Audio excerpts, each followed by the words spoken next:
Hi, I'm not typically going to do this since this is a show about 8-bit games and flashing screens are pretty normal for that, but this one is especially bad. If you have any photosensitivity, you probably want to skip it.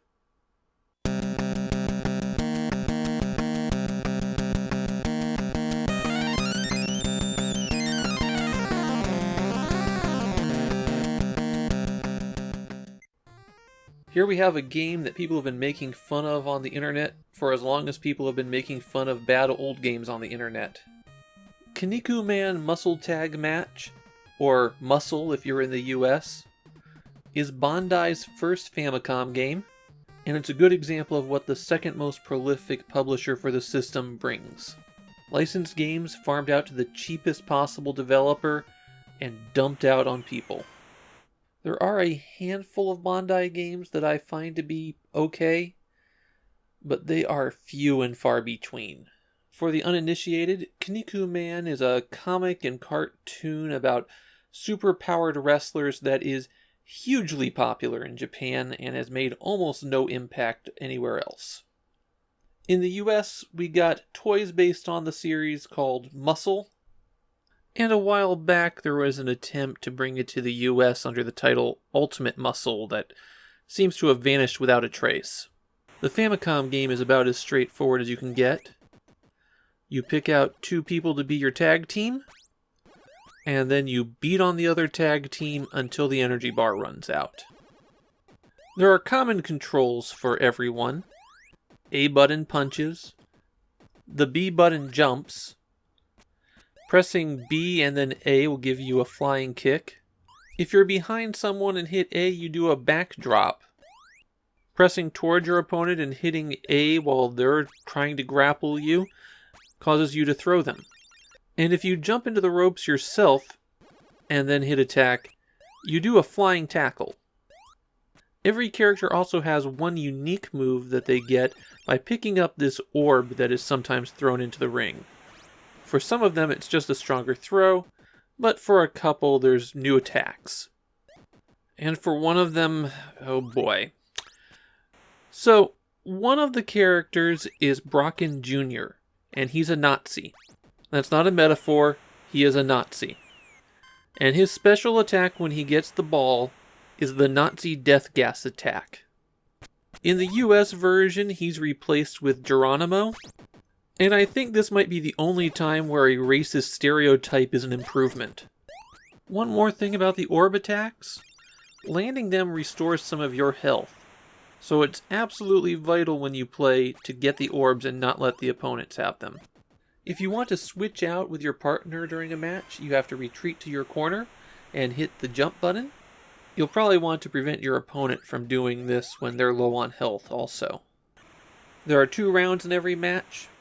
Beat both rounds and you move on to the next one. The tag teams that you fight against are randomly selected from the 6 remaining competitors. And there's 3 matches to clear all 6 before the game cycles again. The first match is in the standard ring. The second is in an ice ring where you slide around. And the third match is in an electrified ring where touching the ropes will hurt you.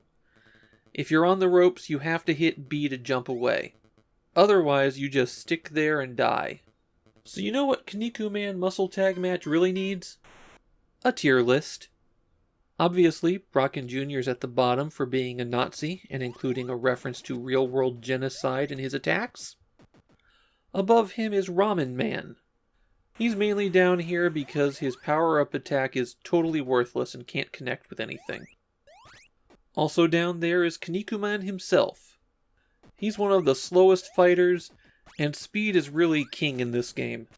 Sharing the next tier are Buffalo Man and Wars Man. Their special attacks are relatively limited. Buffalo Man is worse without the special attack, but his special attack is stronger than Wars Man, while Wars Man is faster in regular combat and has a worse special attack. Now we're getting into the actually good characters, for certain low values of good. Terry Man and Robin Mask are solid all-arounders, and their special attack is going to knock somebody pretty hard. But the absolute top tier is Ashra Man, who's both strong physically and has a devastating special attack. So, in case you haven't been able to tell from the gameplay footage, this one is miserable to play. You basically flail around wildly and hope something connects. The orbs have a bad tendency to swing the match wildly, and the lack of any definition on the characters makes this really hard to look at. I don't think there's any 8-bit wrestling game that I really like, but this one is just a disaster. However, it was insanely popular in Japan. 1 million copies of this game were sold. It's the 31st best-selling Famicom game ever, and it acts as kind of a herald to the dark side of these video games. Get a license, make something cheap, and sucker some people into buying it before they realize how bad it is. Everyone has been burned by this, and Bandai are the masters of it on the Famicom. Of course, this isn't the end for Kinnikuman games. He's a popular property, so there are dozens of them. No more on the Famicom itself, though. There is one on the Famicom Disk System that, by virtue of not being Kinnikuman Muscle Tag Match, is a better game. There are some variants of Kinnikuman Muscle Tag Match out there. There's this version of the cart that was included with a storybook. And there are these golden carts. They were prizes for kids who won a Kinnikuman tournament. And as part of the prize, each one of these 8 golden cartridges had one of the characters in the game removed and replaced with the kid's favorite character from Kinnikuman. So there are 8 unique variants of Kinnikuman out there, and none of them have ever been dumped. Only 4 of them have ever been verified with what characters get replaced. If you want one of these carts, the last time one went up for sale it went for over $100,000. That is a lot of money for such a terrible game. One of the things I don't want to do here is just dismiss games out of hand because of their reputation. There's a lot of perfectly solid games that get dismissed because they don't match up to modern expectations. Not Kinnikuman, though. Kinnikuman is exactly as bad as its reputation.